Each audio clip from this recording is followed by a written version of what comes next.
నమస్తే friends, welcome back to Ratna life style. అందుకే ఈరోజు మనం పాకం గారెలు ఆల్రెడీ మన దాంట్లో ఉన్నాయి మన ఛానల్లో. ఇవి పంచదార పాకం గారెలు అనమాట. ఇవి చాలా బాగుంటాయి టేస్ట్.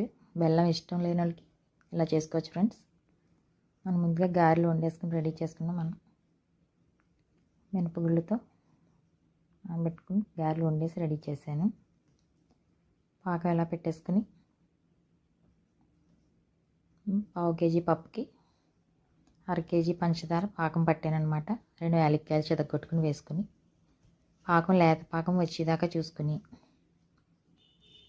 లేత పాకం రాగానే మనం ముందుగా రెడీ చేసి పెట్టుకున్న గారెలన్నీ దాంట్లో వేసేసుకుని ఒక అరగంట సేపు దాంట్లో వదిలేసుకుని దించేసుకుని సర్వ్ చేసుకుంటే ఎంతో సింపుల్గా టేస్టీగా చేసుకోవచ్చు ఫ్రెండ్స్. ఇవి మనకి ఎలా ఉంటాయంటే జిలేబీలాగా నోట్లో ఇలా పెట్టుకోగానే కరిగిపోతాయి అన్నమాట పంచదార గారెలు. పంచదార పాకంలో వేస్తే చాలామంది బెల్లంలో ఇష్టపడరు కనుక ఇలా కూడా ట్రై చేయండి ఫ్రెండ్స్. ఎంతో సింపుల్గా టేస్టీగా అదిరిపోతాయి పంచదార పాకం గారెలు. మీరు కూడా ట్రై చేసి మీకు ఎలాగుంది మాకు కామెంట్ చేయండి. Thank you for watching. Please subscribe my channel.